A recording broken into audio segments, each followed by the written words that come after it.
Welcome back to Middle Education. आज class 10th board exam का पहला पेपर आईटी आईटीईएस का होने जा रहा है। जो स्टूडेंट्स आईटी का पेपर देने जा रहे हैं वो बहुत ज़्यादा चिंतित हैं कि यार हमारा पेपर कैसा रहेगा। तो देखो, तुम घबराना मत। तुम्हारे पेपर का लेवल बहुत हाई नहीं है, ना तो बहुत ज़्यादा इजी है, बिल्कुल मॉडरेट लेवल का पेपर है, जैसा तुम अपने स्कूल के पेपर को देते आ रहे थे। पेपर पूरा का पूरा सिलेबस के अकॉर्डिंग बनाया गया है और बहुत सारे क्वेश्चन पीवाईक्यू के रिपीट हुए हैं, इस चीज़ को ध्यान रखिएगा। तो आराम से पीवाईक्यू के क्वेश्चंस को देख करके जाना तुम, क्योंकि तुम्हारे पास अभी 1-2 घंटे का समय है। तुम नया पढ़ने की कोशिश मत करना, तुम पीवाईक्यूज को कर लो, तुम्हारा काम बहुत अच्छे से हो जाएगा। स्टूडेंट्स, आज के इस वीडियो में हम तुम्हें टॉपर की कॉपी दिखाने वाले हैं कि टॉपर किस प्रकार से लिखता है और टॉपर के ट्रिक और स्ट्रेटजी को फॉलो करके आप भी बोर्ड एग्जाम में टॉप कर सकते हो। मैं अपने वीडियो को शुरू करूं इसके पहले यही बोलूँगा, प्लीज़ तुम ज़्यादा टेंशन मत लो यार। जो तुम टेंशन ले रहे हो मत लो टेंशन। तुम ये समझो कि ये पेपर मेरे सामने पेपर कुछ नहीं है, वैसे धज्जी उड़ा देंगे और तुम उड़ा के आओगे। लेकिन अगर तुम ये हावी कर लोगे बाप रे पेपर है क्या होगा, और तुम्हारा पेपर बिगड़ जाएगा, और अगर तुम्हारा पहला पेपर बिगड़ा मतलब तुम डेफिनेटली नीचे गिर जाओगे, इस चीज़ को ध्यान रखना। तो कोई पैनिक टेंशन नहीं लेना है, आराम से तुम्हें एग्ज़ाम देने जाना है और बहुत अच्छा एग्ज़ाम दे पाओगे। देखो, बोर्ड एग्जाम की कॉपी कुछ इस प्रकार से रहेगी। यहाँ पर लिखा रहेगा केवल मूल्यांकनकर्ता के उपयोग हेतु। तो यहाँ पर तुम्हें कुछ नहीं करना है। एग्जामिनर जब कॉपी चेक करेगा तो यहाँ पर तुम्हें नंबर देगा। इसके बाद ये सील सिग्नेचर होगा, तो ये सब चीज़ छोड़ो, ठीक है। हमें सीधे आना है इसके आंसर में कि आंसर कैसे लिखता है। बोर्ड एग्जाम की कॉपी सेम टू सेम ऐसे ही देखने को मिलेगा। वैसे तो मैंने कॉपी ही दे दिया था एग्ज़ाम से पहले कि भाई इसमें प्रैक्टिस कर लो, लेकिन कोई बात नहीं। देखो, सबसे पहले तुम बीचों बीच लिख लेना आंसर नंबर 1, ठीक है, ऐसा लिखना और 2 लाइन खींचना। 2 लाइन क्यों खींचोगे? क्योंकि इससे तुम्हारा टॉपिक हाईलाइट होगा, और अगर तुम इसे बॉक्स में करना चाहते हो तो वो भी कर सकते हो, ठीक है। अब इसके बाद यहाँ पर डालोगे, ये देखो, ये जो ये लाइन खींची है ना, लाइन के इधर फर्स्ट, सेकंड, थर्ड, फोर्थ और फिफ्थ, एंड इसका करेक्ट आंसर जो कुछ भी है वो लिख देना सीधे, ठीक है। लिखावट साफ सुथरा रखना ताकि टीचर को समझ में आए, ज़्यादा गुचड़ पुचड़ करके मत लिखना, ठीक। तो इस प्रकार से लिख देना। आगे जब तुम लिखोगे क्वेश्चन नंबर सेकंड, तो लिखना आंसर ऑफ क्वेश्चन 2, ठीक है, मतलब क्वेश्चन नंबर सेकंड का आंसर, ठीक। तो ये चीज़ लिख के इसे ब्रैकेट में कर देना, फिर अंडरलाइन कर देना। इसके बाद देखो, first, second, third, fourth, fifth, ये लिखने के बाद तुम एग्जैक्ट आंसर लिख देना। अब कुछ स्टूडेंट्स चाहते हैं कि सर जैसे फर्स्ट नंबर मैंने यहाँ पर लिख दिया, तो क्या सेकंड नंबर एक लाइन छोड़ के लिख सकते हैं? बिल्कुल लिख सकते हो, कोई दिक्कत की बात नहीं है, आप लिख सकते हैं। तो एक नंबर लिखो, फिर एक लाइन छोड़ो, दूसरा नंबर लिखो, एक लाइन छोड़ो, तीसरा नंबर लिखो। तो जैसे तुम्हारी मर्जी वैसे लिखना, ठीक है। अब एमपी बोर्ड का रूल्स तो ऐसा था कि इस बार 2 प्रकार की कॉपी आएगी। जो वोकेशनल सब्जेक्ट है उसकी 20 पेज की कॉपी रहेगी, मतलब जो आपका संस्कृत हो गया, आईटी हो गया, ठीक है, इसकी 20 पेज की कॉपी रहेगी। अब मुझे नहीं पता यार, एमपी बोर्ड के न्यूज़ तो आया था, लेकिन अब एग्जैक्ट आज आप ही बताओगे कि कितने पेज की कॉपी आई थी, ठीक है। तो अगर 20 पेज की भी कॉपी आएगी ना तो सफिशियंट है आईटी के लिए, ठीक है। तो परेशान मत हो ना, बिल्कुल आप लाइन छोड़ के लिख सकते हो। आगे बढ़ते हैं क्वेश्चन नंबर थर्ड की तरफ। अब देखो, इसने सही जोड़ी किस प्रकार से लिखा है। सबसे पहले इन्होंने लिखा answer of question third and A और बी, मतलब जो क्वेश्चंस थे उसमें ए कर दिया, और देखो क्वेश्चन को पूरा इंग्लिश में लिखा है, और जो जो इसका एग्जैक्ट आंसर है ना उनको हिंदी से लिखा है, और बीच में इन्होंने लाइन खींच दिया। बिल्कुल आप इस तरीकों को फॉलो कर सकते हो। एक दूसरा तरीका क्या है कि यहाँ पर तुम डैश भी कर सकते हो, उसमें भी आपको पूरे नंबर दिए जाते हैं, ठीक है। तो आप इस तरीके को भी फॉलो कर सकते हो। अब देखो, इसने क्या किया, क्वेश्चन नंबर 4 कर दिया। तो ऐसे मत करना यार, या तो तुम ये रूल्स फॉलो कर रहे हो तो यही रूल्स फॉलो करो, या तो सीधे लिखो क्वेश्चन नंबर 4, ठीक है। ये नहीं कि तुम एक बार लिख रहे हो आंसर ऑफ क्वेश्चन नंबर 3 फिर क्वेश्चन नंबर 4, नहीं। एक ही रूल्स को फॉलो करो जो तुम पूरी कॉपी में करना चाहते हो। तो पहले से ठान लो और पहले से अपने दिमाग पे बैठा लो। एंड इसका आंसर कैसे लिखना है, देखो, पहले का फॉल्स, सेकंड का फॉल्स, थर्ड का ट्रू, फोर्थ का फॉल्स और फिफ्थ का ट्रू, एंड इस प्रकार से तुम्हें भी लिख देना है। आगे बढ़ते हैं।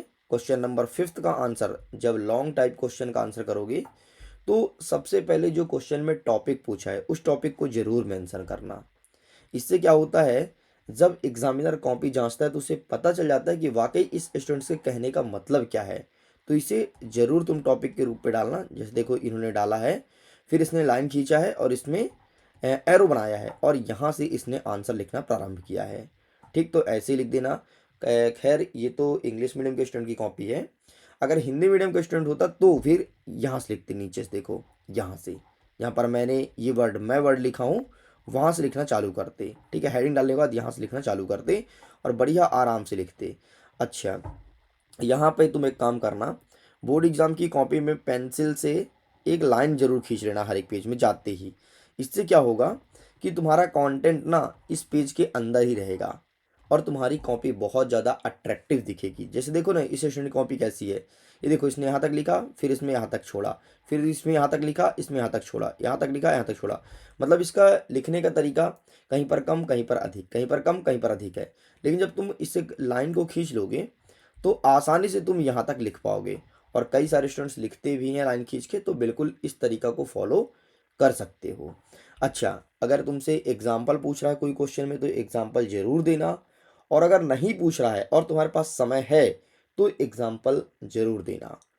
ठीक है, तो ये सारी चीज़ करना। आगे बढ़ते हैं, क्वेश्चन नंबर 6 का आंसर कैसे लिखोगे। देखो इन्होंने फिर लिख दिया आंसर नंबर 6। अब देखो यहाँ पर लिखा इसने आंसर नंबर 6, यहाँ पर लिखा आंसर नंबर 5, यहाँ पर लिखा क्वेश्चन नंबर 4। ये तरीका तुम बिल्कुल फॉलो मत करना। एंड आगे देखो ना, आंसर ऑफ क्वेश्चन 3, ये क्या तरीका है भाई। तो कोई एक तरीका फॉलो करना, जो तुम्हें लिखना हो वो फॉलो कर लेना। ठीक है, एंड देखो 6 नंबर का आंसर इसने कैसे लिखा है, इस प्रकार से तुम भी आंसर्स को अपने दे सकते हो। और ये जो आंसर नंबर 7 इन्होंने साइड में कर दिया ना, आप बीचों बीच लिखिएगा और एक दो लाइन छोड़ दीजिएगा। जैसे ये आंसर कंप्लीट हुआ तो एक लाइन यहाँ पर ऐसे खींच दो, अंडरलाइन। ठीक है, कुछ लाइन छोड़ो, फिर आंसर नंबर 7 लिखो एंड दो लाइन खींचो उसके नीचे, फिर आंसर करो। तो इससे तुम्हारी कॉपी बहुत ज़्यादा अट्रैक्टिव दिखेगी। ये टॉपर की कॉपी तो है लेकिन उतनी अट्रैक्टिव नहीं दिख रही है, तुम भी देख पा रहे होगे, है ना। तो अपने कॉपी को जितना अट्रैक्ट दिखा सकते हो उतनी स्पीड में कॉपी चेक होगी और नंबर कट होने का चांस उतना ही कम रहता है। जितना तुम गुचुड़ पुचुड़ लिखोगे नंबर उतने ज़्यादा कटते हैं, इस चीज़ को ध्यान रखना। क्योंकि फिर टीचर को ही लगता है ना यार कि यार ये ज़्यादा अच्छा स्टूडेंट नहीं होगा, तो फिर वो ज़्यादा कड़ाई से कॉपी चेक करता है। बाय द वे इस बार कॉपी बहुत कड़ाई से चेक नहीं होगी। ठीक है, आराम से तुम लिखना। हाँ, एक चीज़ ध्यान रखना, सारे क्वेश्चन का आंसर लिख करके आना, कुछ छोड़ना मत, बस इतना जरूर कर लेना।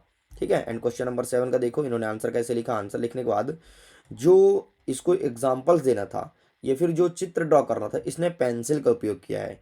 तो डेफिनेटली आप भी पेंसिल का इस्तेमाल करना और इस प्रकार से इमेज जरूर बना करके आना। इससे क्या होता है, जो एग्जामिनर होता है उसको ये पता लगता है कि वाकई इसके नॉलेज में डेप्थ है ना। मतलब तुम्हें कोई चीज़ की बहुत अच्छी जानकारी है, इसलिए तुमने इसे इमेज के माध्यम से भी शो किया है और तुम्हें नंबर मिलने के चांसेस बढ़ जाते हैं।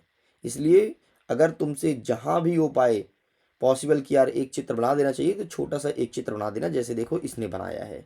ठीक है, आगे बढ़ते हैं, क्वेश्चन नंबर 8 का आंसर देख लो। टेम्पलेट के बारे में इसने लिखा है। ठीक है, एंड इसके पॉइंट्स इन्होंने मेंशन किया। क्वेश्चन नंबर 9 देख लीजिए। इन्होंने पहले जो मेन हेडिंग था मोटिवेशन उसको मेंशन किया, फिर इसके टाइप्स लिखा है मोटिवेशन, जैसे इंटरनल मोटिवेशन, ठीक है, एक्सटर्नल मोटिवेशन, दो ही प्रकार होते हैं, तो इसने दो ही प्रकार को मेंशन कर दिया है। इसने थोड़ी खुल के नहीं लिखा है, आप खुल के लिखना, आपके पास 20 पेज की कॉपी है, पर्याप्त कॉपी है। ठीक है, एंड क्वेश्चन नंबर 7 देखो, ऐसे क्वेश्चन नंबर 7 लिखना है। देखो इसने टॉपिक को कितने अच्छे से शो किया, ये देखो पहले टॉपिक लिखा फिर उसके बारे में इधर डिटेल किया। एंड देखो यहाँ पर इमेज भी इसने बनाने की कोशिश की है 5th पॉइंट के अंदर। आगे बढ़ते हैं, क्वेश्चन नंबर 11। ठीक है, अब इसको इसने क्या एक्सप्लेन किया है, देखो टॉपिक में पॉइंटों में एक्सप्लेन किया है। पॉइंटों में एक्सप्लेन करने से नंबर मिलने के चांसेस बढ़ जाते हैं। ठीक है, अगर तुम कहानी लिख रहे हो, रामायण लिख रहे हो, इससे अच्छा है तुम पॉइंटों में आंसर करो, तुम्हारे नंबर इंक्रीज होंगे। एंड क्वेश्चन नंबर 12 देखो इसने किस प्रकार से आंसर किया है। ठीक है, रिलेटिव हाइपरलिंक के बारे में पूछा था। एंड देखो इसने इमेज के थ्रू बनाने समझाने की कोशिश भी किया है कि आखिरकार क्या होता है हाइपरलिंक। ठीक है, तो बहुत अच्छे से इसने इस चीज़ को शो किया है, लेकिन इसने खुल के नहीं बनाया है। अब तुम इसमें एक काम और क्या कर सकते थे, जैसे इसको अगर तुम एक बॉक्स के अंदर कर देते, समझना चीज़ों को, एक बॉक्स के अंदर तुम अगर ऐसे कर देते तो देखो ना कितना प्यारा आंसर लगता। ये देखो, और तुम इधर उधर चीज़ें लिख दो, तो आंसर ना जितना अट्रैक्टिव दिखा सकते हो उतना अच्छे से दिखाओ। ये देखो मैंने बॉक्स के अंदर किया, अब सपोज करो यहाँ कुछ भी नहीं लिखा है, इसको मैं एक काम करता हूँ, ऐसे उड़ा देता हूँ, ठीक है। अब तुम बताना कौन सा तुम्हें ज़्यादा बेहतर लगा था।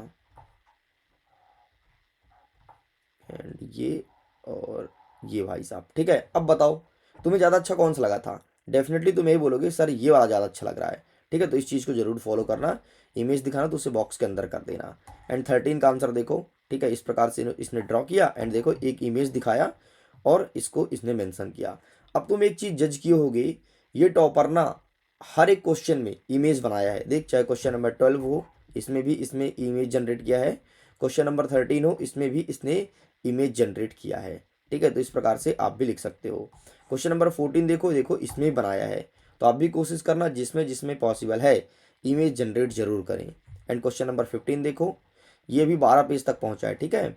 एंड ये देखो क्वेश्चन नंबर 16, ये देखो 13 पेज तक पहुंचा है।